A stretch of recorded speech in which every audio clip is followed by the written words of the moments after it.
great presentation by Dr. Tanushree Dattari. I think it was a perfect sequence. We can just refer to that presentation as what we present here. Temple is one way of looking at the object. That's something inside we can feel, inside we can imagine, but we have to represent it, then we may not always know how to represent it. In the Marathi tradition, Maharashtrian tradition, many of you would have heard the name Sant Jnaneshwar or Jnaneshwar, who wrote a commentary on Bhagavad Gita. And just like we see the temple or mandir in a physical form, similarly the things can be described, things can be understood through words. So by saying, by the blessings of my Guru, he said to Guru, I will be able to describe it, I will describe it. He says that with a confidence. He says, Tene karane mi bole na. Boli arupache rupa davina. Atindriya paribhogavina. Indriya karan. Many people, even if your Marathi is not a first language, I think most of you would have grasped the general sense of it. He's saying something that is a arupa, that doesn't have a form. Arupa si rupa davina. I will show a form for something that doesn't have a form. Atindriya, something that is beyond our sense perception. I will give you the experience of that. And how? Indriya karani, through the senses. And if we look at, like we heard the words religion, I'm not religious, and we hear that all the time. My wife has a funny saying, if somebody says I'm not religious, but I'll say that maybe around the lunch or something. But the point is, dharma. We don't even use the word, now translation, yes, we translate that as loosely translate as religion. But religion, literally this Greek word means religious, like connecting, bringing together, something like this. That's also the objective of a dharma. Dharma also can have a many vakya, but my favorite, again, what is your favorite depends on typically your vocation, your profession, your inclination, your swabhava. So I like from a Vaisheshika Siddhanta, Vaisheshika Darshana, Yato Abhyudaya Nishreyasa Siddhi Sadharma. Those things that help you achieve prosperity and achieve the ultimate good, the rapture, the aha moment, that is the dharma. Okay. So here what we are going to look at, can you see the screen? I'm just using, say, these two aspects, like cultural landscapes of Krishna's Dwarka, and one of the arch enemy of Krishna, Jarasandha, and Jarasandha's Rajagruha, or what we call now Rajgir, okay, as two, you can say, as two reference points for me to what I want to say. So Krishna's Dwarka, we will look at its creation, we will look at its description as a cultural landscape, and briefly we will also look at Jarasandha's Rajagruha. Okay? Now this is a quick summary of 35 years of my research. Not long ago, actually just a month ago or so, I was at another university, and this was a train-the-train session for Indian knowledge systems. Okay, so there was some 100 plus faculty, predominantly from architecture, but not necessarily from architecture.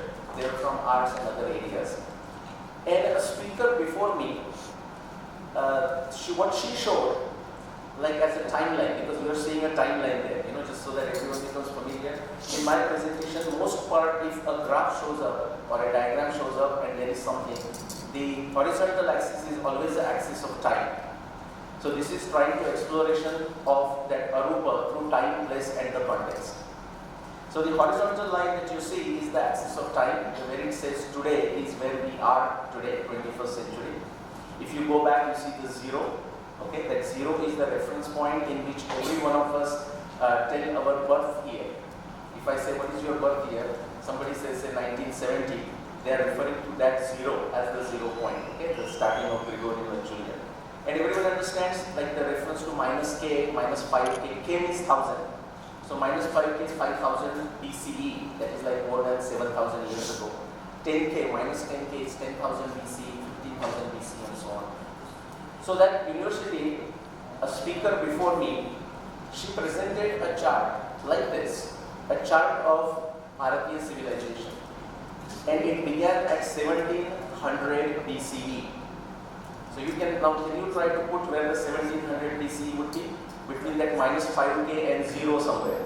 And from there to our times, where we are today. And then she said some other things. I'll just use that one reference because that's relevant to the cultural landscape I'm referring to, which is Krishna's Dwarka and Jarasandha's place.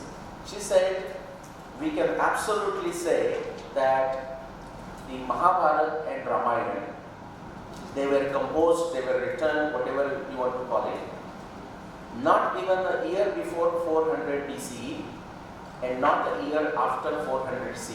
Everyone can relate to that? From that 0 go 400 plus minus. And then after her lecture, her lecture was about many other interesting things, but after the lecture during the question answer session, somebody asked that person, he says, but in our practice or in our tradition, we look at Mahabharata to be 1000 years old, thousands and thousands of years old, definitely not 400 CE or 400 BCE. And then this professor said, he said, look, in my personal life, I may believe in something, I may follow this. But when I stand in front of a crowd as a researcher or as an academic, I have to face the world. And maybe possibly, her point was, that's why she was saying, hey, whatever is taught in academia, that's what I'm telling you. And after that, my presentation was there, and I said, well, I feel for her in some ways, because it's like a life lived in a different way. Like in your personal life, you are believing something, but you cannot say this when you face the world. And I told him, when I started, I said, I feel very fortunate that I'm facing the world for some 30 plus years, talking around the world, and I never had to face this dilemma. I could tell, I could see what it is, and I don't have to have two visions for what I believe versus what I tell. So this is 35 years of my research summary. You start from there. If you look at the Mahabharata, looking at the internal evidence of Mahabharata, who is no, but we can say that it definitely happened more than 7,500 years. Now, if you have studied different things and you have heard things like 400 BC and 400 CE, this would be a shock. But that doesn't have to become a date. Even in the emic tradition, and if I have time, I'll talk about emic versus etic also. That's also another nonsensical framework. But even the emic tradition, you say, okay, internally we believe about 5,000 years. Mahabharata, you have heard, Mahabharata happened 5,000 years ago. What if I tell you, in the entire Mahabharata of 100,000 verses, there is not even a single reference of any kind that will take you to 3000 BC. So the work of Valmiki, work of Vyasadeva is so impeccable. It's like solving a perfect crossword puzzle, a jigsaw puzzle. There are no multiple choices there. Okay. If you go back, Valmiki Ramayana has also many other references. And again, if you use them in a scientific fashion, in a logical fashion, think of like solving a crossword puzzle. How many people work with crossword puzzle? Nobody? No, just raise a hand. Just the morning become a bit warm here. Okay, yes. So you know that, right? There is one answer, somebody has designed it. Similarly, Valmiki has designed the way he has composed it.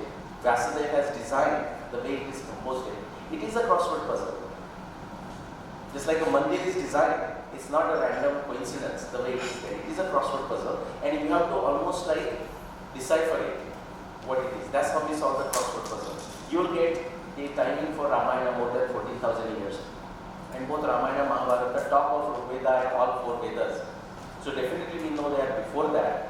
And then I will not go into the details, that's not a subject today. But if you look at the internal references of the Veda itself, you know that it is more than, definitely some portions are more than 21,000 years. In fact, you would have heard the word Apaurushya for Veda. It's not a specific time, and that's correct. It is the wisdom, it's the knowledge that gets captured by the rishis at certain different points. And what I'm saying is, some of those sutta, based on their references, we can say they are definitely older than 21,000 years. The reason I put this first slide here is if you don't have this perspective, because I didn't know what perspective you came in with, then when I'm talking of cultural landscapes, I did not want you to stuck into 400 CE and 400 BCE when I'm talking of Krishna's Dwarka. Okay. This is the framework. Many times, other times people ask me when I talk about my research, so what method do you use, or what method did you use? And I say, what do you mean, what method did I use? There is only one method. Whether east or west, and it doesn't matter which discipline.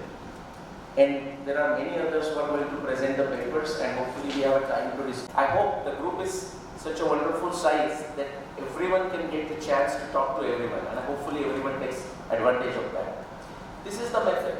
Now if you look at the modern science, this is the method. You know, it says triangulation of the triangle in the center. It says triangulation of explanation, prediction, testing in the context of a theory, in the context of background knowledge. If you ask Rishi Gautama, he will make it very short. He will say Pancha Avayava, the 5 elements, right? Or Pratyaksha, Anumana, Upamana, Shabda, Pramanani. Okay, that's exactly the same method that we are using. That's what I mean by what do you mean by method? There is no different method. There is only one method. Now for our individual discipline, we make certain modifications. That is understandable. When Bhagavan Patanjali uses it for his Yoga Sutra, he says he modifies it a little bit. He says Pratyaksha, Anumana, Agama, Pramana. Now I'm not going to those details why he modifies it a little bit. And it's a very beautiful discussion. But essentially, nobody is deviating from it. Nobody should deviate from it. So this is the method. So remember this triangle, we will use it a few times. This is how now Arupase Rupa Davina. You can read the descriptions of Dwarka. I'm going to show you some descriptions. But descriptions is one thing. You want to have a quick, picture is worth 1,000 words. This is a visualization of how Krishna's Dwarka was 7,500 years ago. This is one of the Hare Krishna painting, for example. Okay. So from the certain descriptions, and I don't know how many of you had a chance to look at the exhibition on that corner there.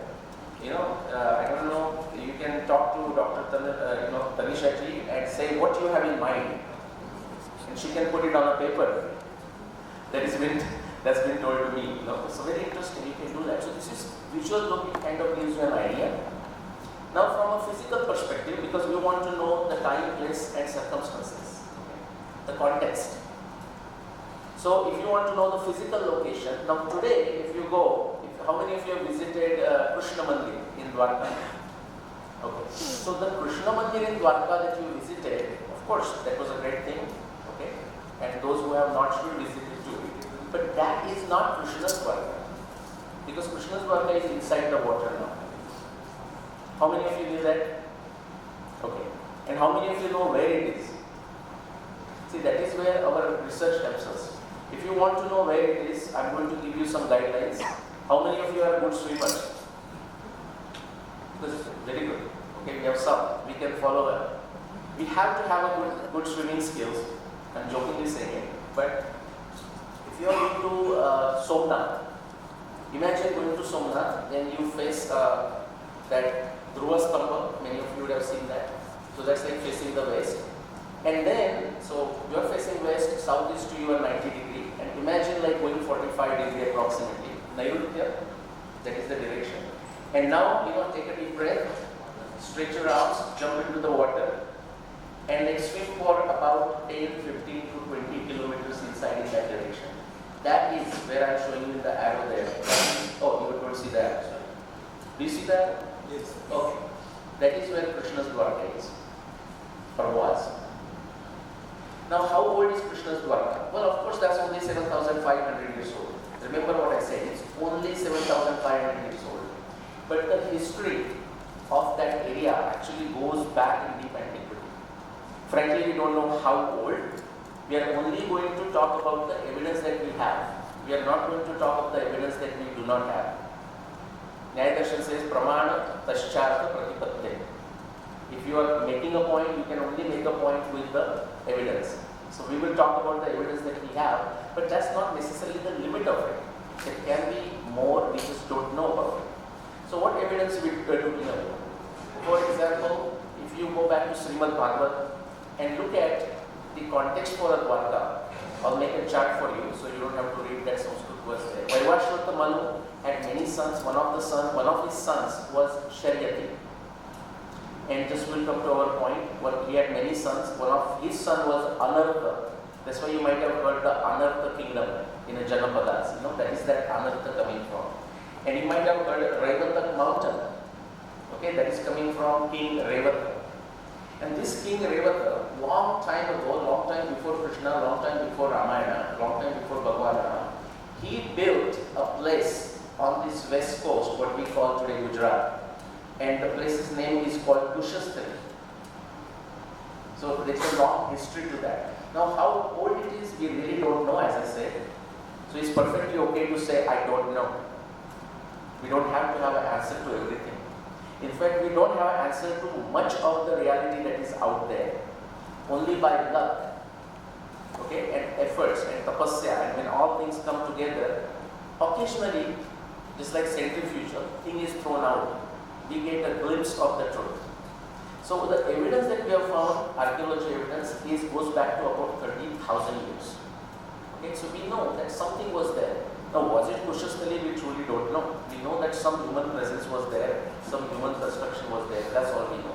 But we will assume that maybe that's referring to Kushasthali. So let's look at Krishna's Dwarka. So fast forward now to 7,500 years ago. The pictures on the right are not from Krishna's Dwarka time, but just like I said, Arupase Rupa Davina. So on the left side there are descriptions, and just to give you the visual feel for it, I have found the recent times pictures and put it on the right side. What you see on the left are descriptions of Krishna's Dwarka. I'll just highlight a few. Like, it was a well protected place. Enemy cannot easily attack. Or actually Krishna says no one can conquer Dwarka. When Bhagavan Krishna comes to meet Yudhishthira and Pandavas in a Vanvas, okay, that's when he is describing it. Again, I don't want to take a digression, but when Draupadi complains to him that when she was dragged into the court, Krishna, why were you not there? And he says, I had gone to fight with Shalva, another king. So I was not in the Dwarka. When I came back to Dwarka, I came to know of this whole incident. I immediately came to meet him. That's when he's saying, and that's how he's describing Dwarka and the fortification of Dwarka. There are a lot of descriptions here. I will skip these by other than saying that I hope this encourages all of you to go back to the pages of Mahabharata and actually read the descriptions of Dwarka. Very fascinating. And then you have a context of the timing. How long ago was this? Hopefully some picture we can build. You have to build a picture. You have to create the Arupa into Rupa. And that's our imagination, unfortunately, because everything is not available. But some points I want to mention. The Apat Kal, when the other times a lot of good things are happening, all the art, all the science, all the archaeology, everything is taking places, big palaces, multi-story palaces and so on. But if there is a wartime, then Krishna says, what was the protocol? And one line I want to just describe, and I want you to sort of think about it and see how true it is today. Like, we just had a recent war with, a mini war you can say, with Pakistan, right?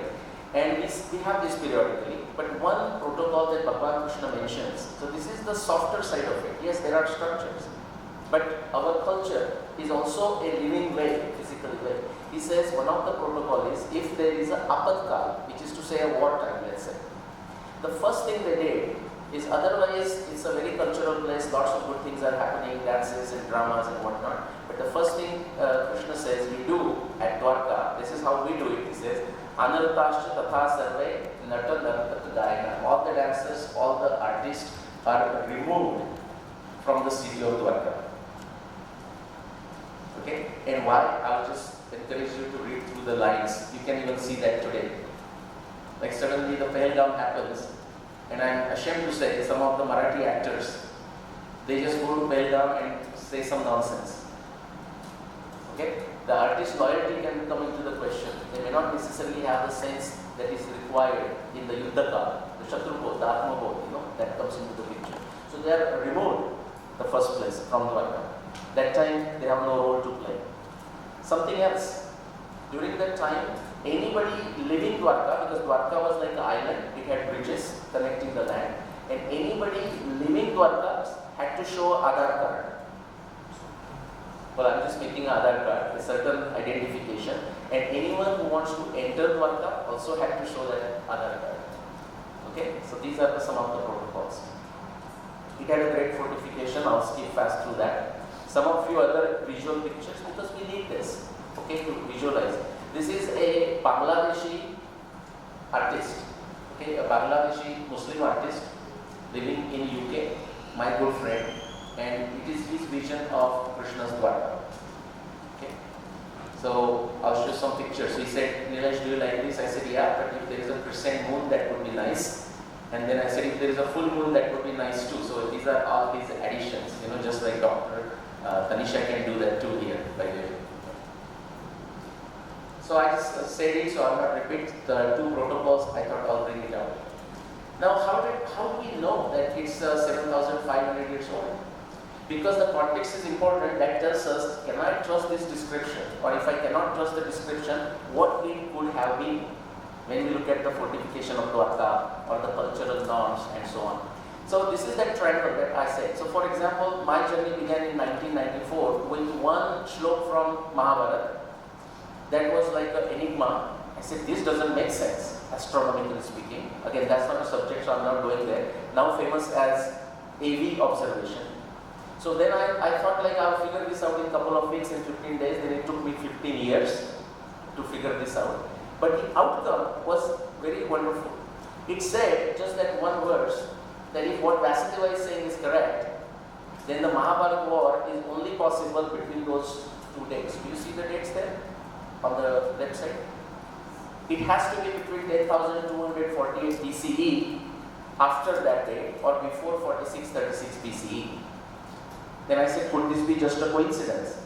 It can be a chance, right? One random verse maybe led me astray on one random thing. So I looked at additional evidence. Now there are 100 pieces of evidence related to Bhishma Nirvana. If you take this into account, then actually the interval became tighter. It says that Bhishma Nirvana incidents, the described by Vyasa, if they have to occur and if they have to be true, factual, it is only possible between 7000 BC and 4700 BC. And fast forward to additional 300 plus evidence from Mahabharata. It takes you to a very specific year, 5561 BCE. Now Mahabharata, there are many researchers have come up with those many 100 plus dates, and they ask, but are you sure? Like, can it be, can it be some other date? I say, I am sure. If you are not sure, we should come together and debate. But I am very confident it is 5561 BCE. In fact, I am so confident that it cannot be 5565 BCE. It cannot be even ruled by 1 year. That's the kind of evidence we have. So now we are going to use this 5561 BC. When Patanjali says Pratyaksha, Anumana, Agama. Agama is like a background knowledge. We take it for granted. Now if you want to study Krishna's Dwarka, what we are doing is we are taking that 5561 BC as a year of Mahabharata war. And now we will ask the question, if that is so, what can we say about Krishna's Dwarka? Now we can say about Krishna's Dwarka in this way. When Krishna's Dwarka was actually flooded and destroyed. Everyone is familiar with that? And Mahabharata tells us that 36 years after the Mahabharata war, Krishna's Dwarka was flooded or destroyed by sudden sea level rise. That is the description. Arjuna literally saw it going down under the water right in front of his eyes. That is the description. So you take that 5561, you make help of these 36 years, that gives you a prediction 5525 BCE. This is how beautifully this triangle works. You can start with observation and try to figure out what that tells us. You can start with the inference, like when exactly this might have happened, try to figure out is there any evidence for it. So I started looking for evidence. See, can I find any evidence of sudden sea level rise in 5525 BCE? Everyone follows what I'm saying? So when I started looking for it, it took me some time, say from 2011 to about 2015 or so. Actually, many of these papers, they were written long time before 2011, long time before my research. But they had no context. Okay, just a sudden sea level rise, so what? Sea is rising, sea is going down all the time. But now, suddenly you start seeing the evidence from around the world, and I'm just going to share a couple of those for you. So if you look at this whole world here, oceanography evidence exists from around the globe for the year 5525 BCE. Okay, so yes, Krishna's Dwarka went down, but it was not a regional phenomenon, it was a global phenomenon. Again, we are not going to, I know somebody is an expert into the geology. Okay, can you raise a hand for a second, sir? Yeah, thank you. So just please look. Thank you. So sudden sea level rise, and you can see that actually right at 5525 BCE. But now you must be somebody smiling. It says Caribbean. Are you not talking of Krishna's Dwarka? Why are you talking of Caribbean? I'm saying it's a global phenomenon. But I'm going to bring Dr. Tanisha mentioned about the ICTAAS. You know, Michael Crichton, some of you would have heard the name, the famous author. Okay, he has said, if you don't know ICTAAS, if you don't understand your ICTAAS, you are like a leaf that doesn't know which tree it came from. And George Orwell, most of you would have heard the name. George Orwell says, if you want to make a certain civilization, certain group of people a slave, take away their understanding, their interpretation of their ICTAAS. They are slave for you for life. In fact, when I was telling you this story from a university where I was doing the train the trainer, I felt when this other professor talked about 1700 BC and after, which is what the British did for us in the last 200 years. I said the master has left with his hunter a long time ago, but the slaves are whipping themselves still, talking from 1700 BC and afterwards. But what we are talking is not just the ICTAAS of Bharatvarsha. If you start studying the ICTAAS of India, you will start studying the ICTAAS of the whole world. I just want to give you a glimpse of it. We are talking Krishna's Dwarka and its flooding and destruction. Okay, just look at this. This is a graph. Again, what did I say about the x-axis? Anyone remembers? It's always going to be time. Okay, so you are starting on the left side, that is 0, where we are, and then we are going back 20,000 years. This is a paper of Paul Blanchon and James Shaw. I say these names because, you know, in our mind we are still a slave. When we hear an American name, a Western name, we say, I can trust this data. Okay, that happens to us. Okay. So look at the y-axis, that is the sea level rise. And do you see 3 bands there, white bands? That is where there is no sudden sea level rise. It's called CRE, catastrophic rise event. Now, I'm going to show you the one that is related to Krishna's Dwarka. Now, notice the timing of it. 7.6 Ka. Everyone knows how to read that? 7,600 years ago. If you subtract 2000, that's 5,600 BCE. And then there is an error of 130 years plus minus. So 5525 BC falls right there.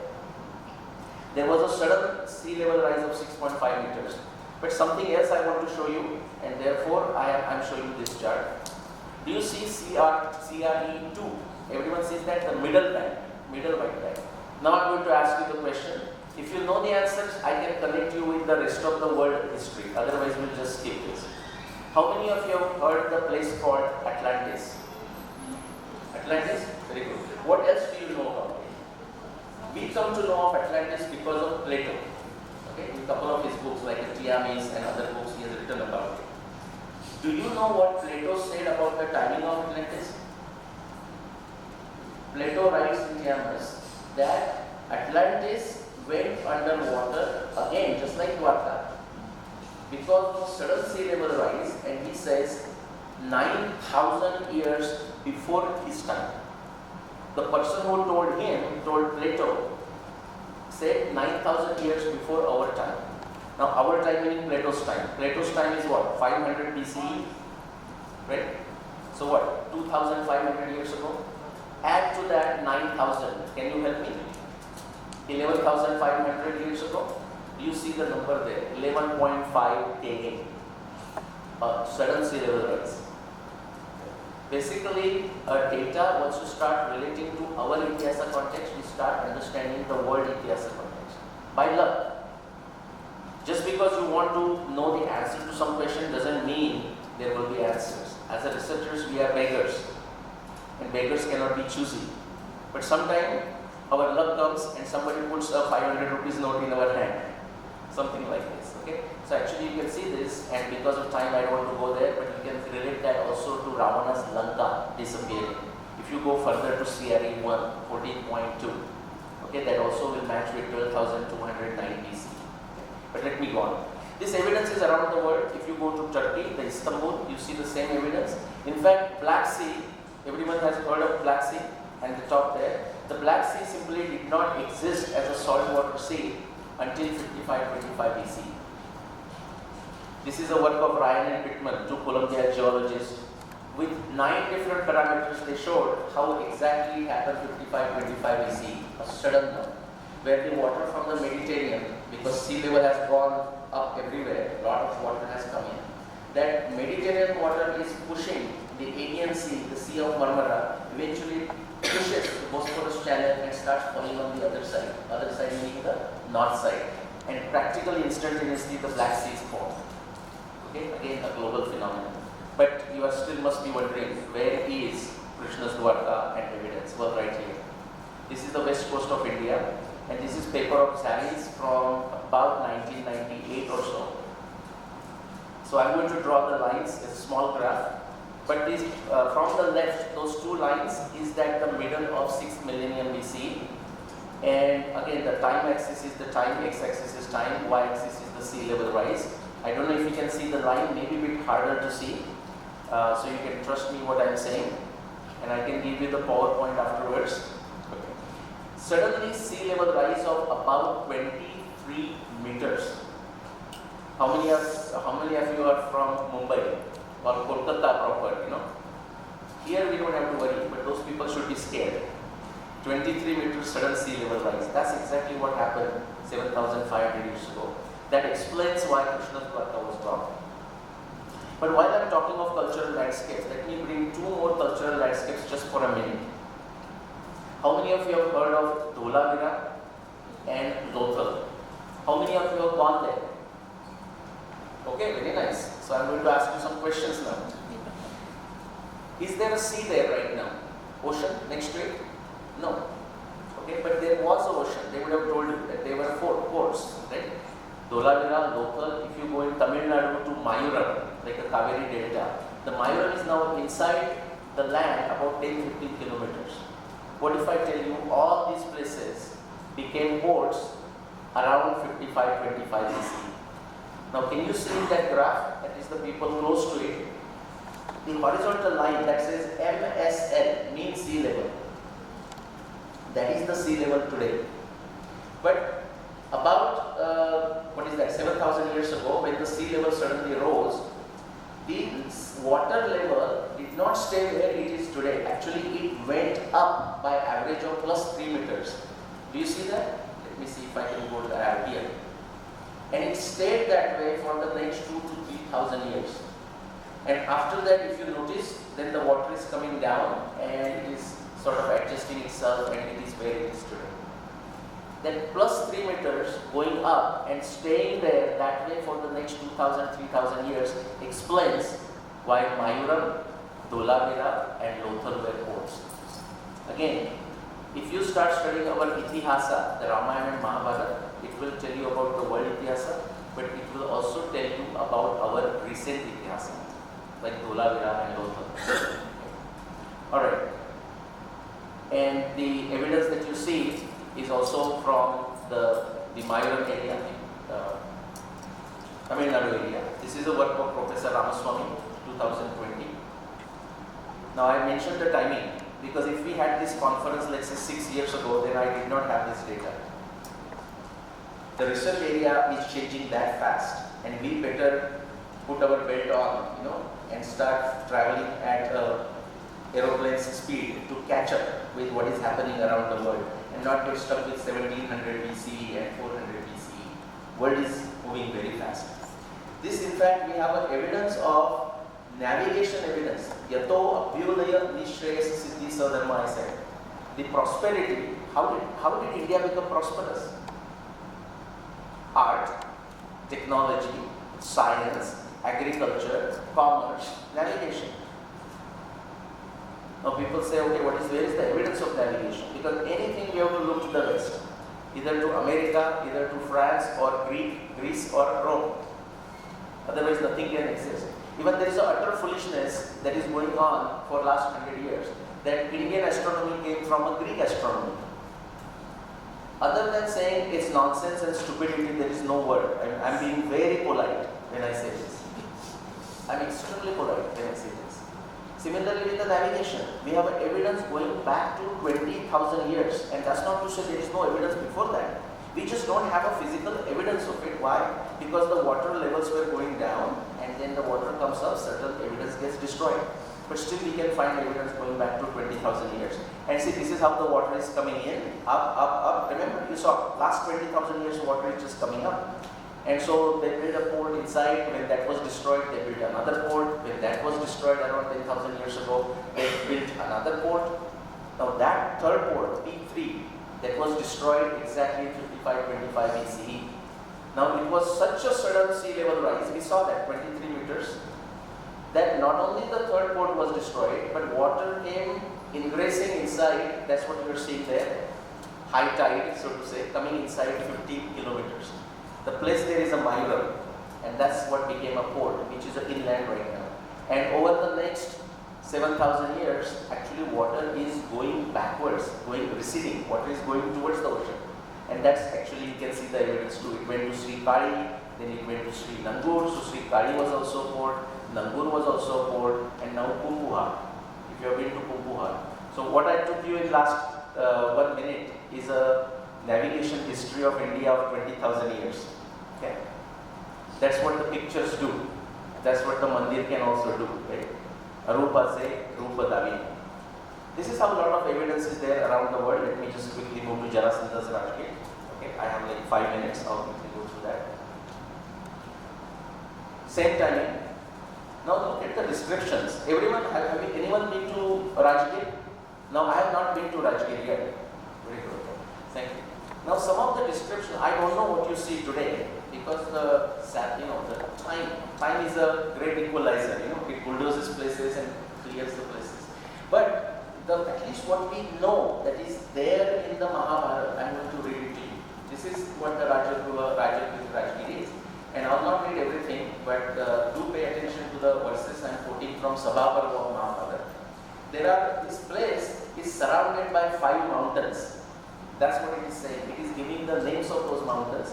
Okay, Vaiharo, Vipula, Shailo, Varaho, Vrishabhastaka. And it says these are the 5 mountains. Now, from the architecture perspective, from the cultural perspective, from the cultural landscape perspective, Tanisha mentioned that if you look at some of our descriptions, like say Khajuraho Mandir and the erotic sculptures, and she said, she said, what is the right word? We are backward kind of, or we are now crude. Okay, the Victorian prudishness or something. So we kind of say, okay, what is that? Similarly, here is a very simple description. Not only there are these 5 mountains, they are nicely manicured. The trees are planted and so on. And if you look at the last word, Niruda Iva Lodranam Vane Kami Janapriya. I don't know what is the place here in maybe the Mandir complex here, but each city has a place for the lovebirds. How many of you are from Mumbai? Nobody? Okay, so you will know this place. OP Garden in Goregaon, right? So OP Garden is the place for lovebirds. I'm saying the Jarasandha's Rajagruha, it says these mountains, they are nicely decorated, nicely manicured trees, and trees are needed for the lovebirds, They need some privacy for their discussion. It says, Kami Janapriya, this is a favorite place of these individuals. So even in simple, that is the beauty of a Sanskrit also. Okay. Now we have experts there, and the next speaker, and they will explain that. It's like if you try to take one shlok and try to write the translation, you know what you find? That's my experience. The translation goes like a paragraph. Something that can be done in a shlok in a 19 matra of Anushtup Chanda If I have to translate it, it becomes a paragraph. That is the power of a Sanskrit. Okay, so just you can see the word description. I'm almost done. Now I talked about the yato abhyudaya vishrayasa siddhi sadharma. You need both. You need the abhyudaya, you need a prosperity to have this wonderful cultural landscape. The art, okay, the architecture, the mandir, good living conditions and so on. And now when we look at ourselves, we have been taught that way, but we don't need to be taught. We actually go out and we can see the slums and whatnot, and yeah, it's right in front of our eyes. And so that's why the Slumdog Millionaire becomes a very famous movie around the world. Okay, so that is the one way. Now, is that real? Absolutely, it is real. But is that the total reality of India? No, that nobody tells that, because what we see is what we basically try to internalize. Now, everyone understands what this chart is. Again, the x-axis is same, it's the time. It's just not a linear axis, keep that in mind. Again, if you start from the left, it's like a year 1. Okay, just for humor, like people, some researchers will tell you that 0 is supposed to be when Jesus was born, right? But then the researchers also conclude that Jesus was born in 4 AD. Okay, some light humor there. But from there, we are looking at last 2000 years. Now, the history of this is very interesting.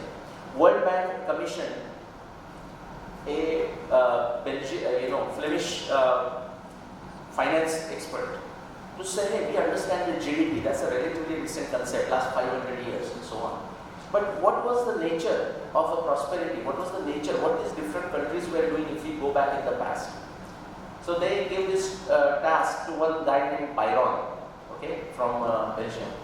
So he did study of the last 1000 years, because 500 years is kind of we think we know. So he went back to about 1000 years, and when he went back to even 1000 years, so let me take you there. See, this is what it is, okay? This 1000, you see that? This is 1000 years ago, because remember, this is not a linear scale on the x-axis. So what Byron came up with is something like this. And so that just to understand, the y-axis is the GDP contribution to the world. The red color is China. And this, what color is this? Men are colorblind, at least I am a colorblind. What is the name? Ladies, you give to this color? Ochre. Whatever that color is, that is for India. Okay? Now, this is the net contribution. So even if you go 1000 years, what do you see, guys?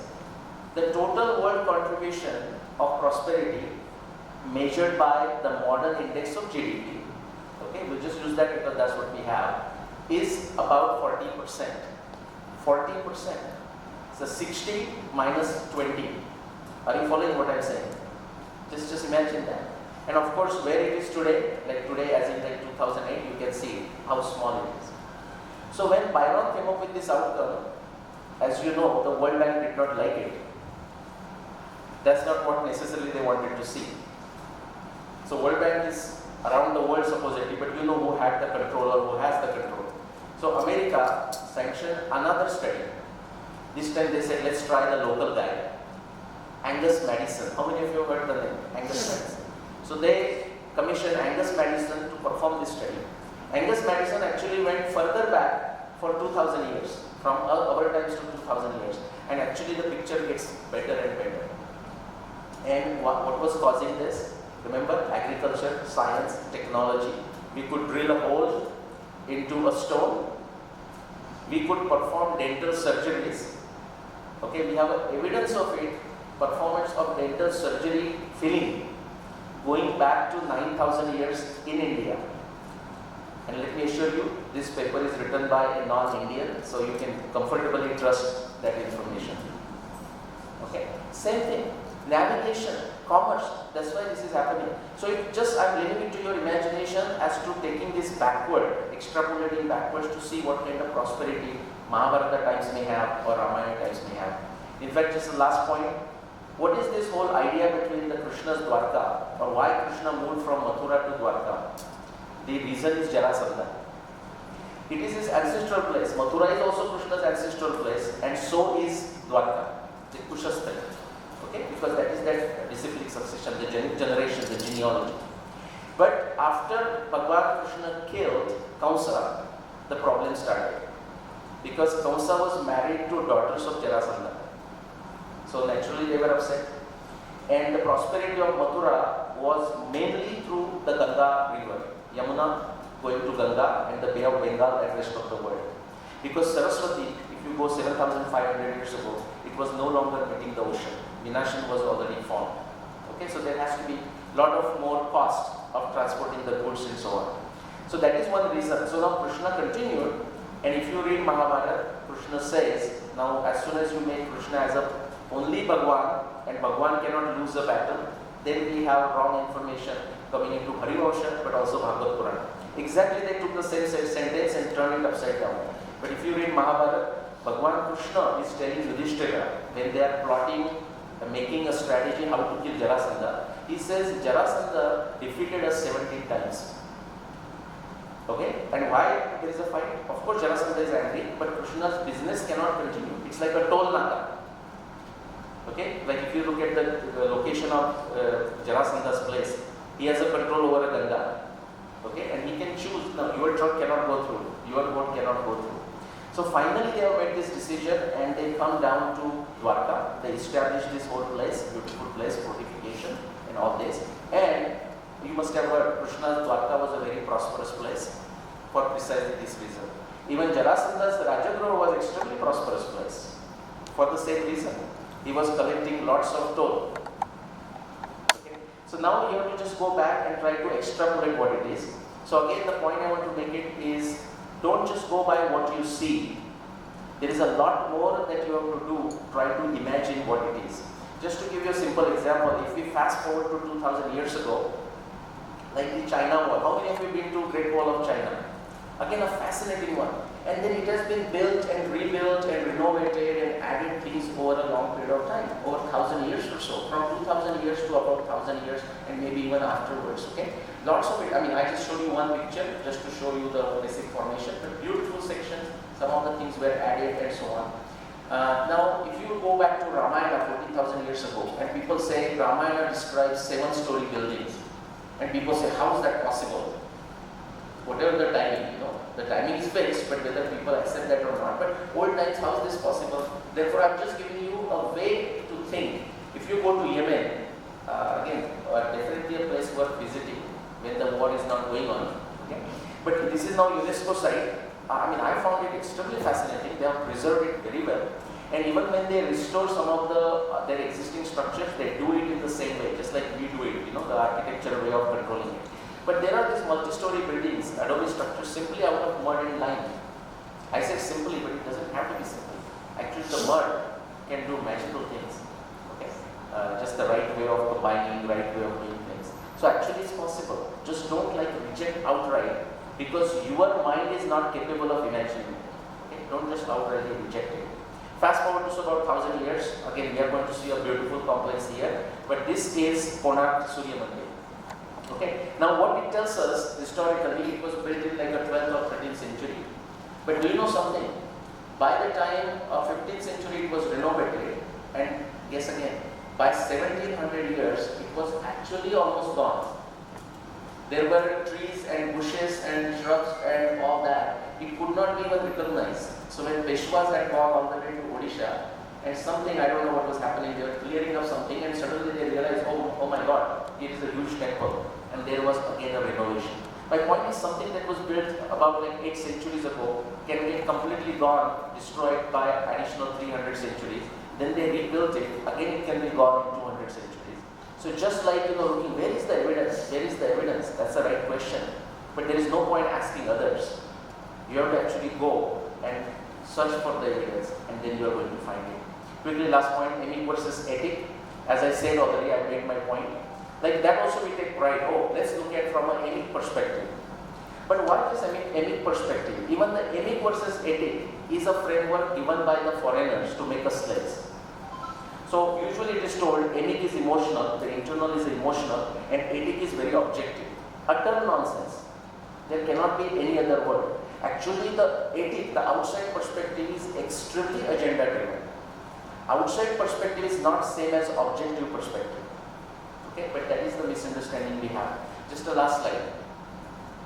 She used something else also. I forgot now, a transition or something she used, a sudden transition, and that kind of gives us that aha moment, like when we are describing what is that area before we take a darshan. Antara. Okay, that's kind of a key point. A sudden transition. This is a paper again written by non-Indians, so you can trust it very comfortably. The reversal of human phylogeny, Homo erectus, we can say Homo left Africa as erectus, came back as sapiens sapiens, a thinking human being. Even if you follow the evolution, the cooking pot, the cuisine, where all these different branches of human beings practically were made, is actually, look at the map, I don't have to say anything, picture is worth 1,000 places, the greater India, the Bharatvarsha.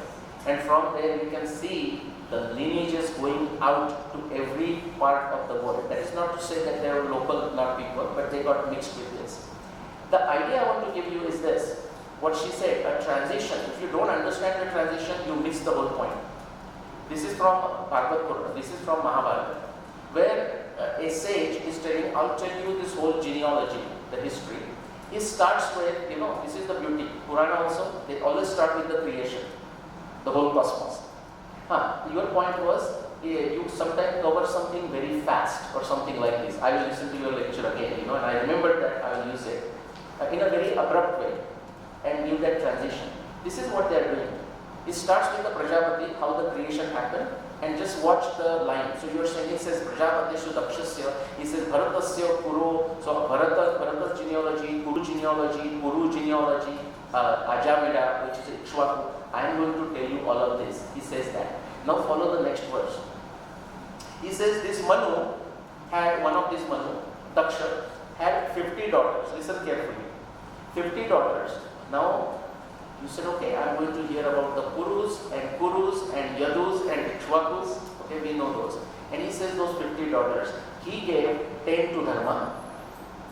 He gave 13 to Aditya. And he gave 27 to the moon. Now what do you know? We are not suddenly talking of human beings. Just in the next verse, Dasha Prachetasa Putra Santa Purvajana Spruta, and then one of that Daksha had 50 daughters. The next line, what I am just translating, I am not going to read Sanskrit there. 13 were given to Aditya, 10 were given to Dharma, and 27 were given to Moon. And exactly if you just go follow after this, then he says, okay, let me now tell you about the Kuru dynasty. The king Pururava and Ila and Buddha. And without giving you warning, he started from a creation into the cosmology, the celestial, and now he is explaining just like there is a celestial is equal to terrestrial. Okay, whatever you see up, that is what gets projected on the ground, and now just like there is a celestial when he starts, I am going to tell you the genealogies on the ground. Then he goes on to explain the Pururava, and then all the way down to Yayati, and all the way down to the Kauravas and Pandavas and Krishna and so on.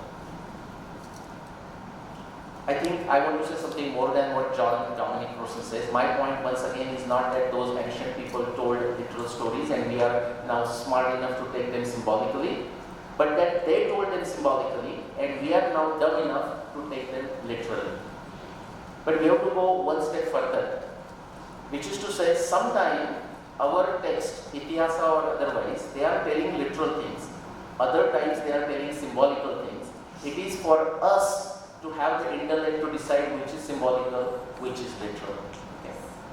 Thank you so much.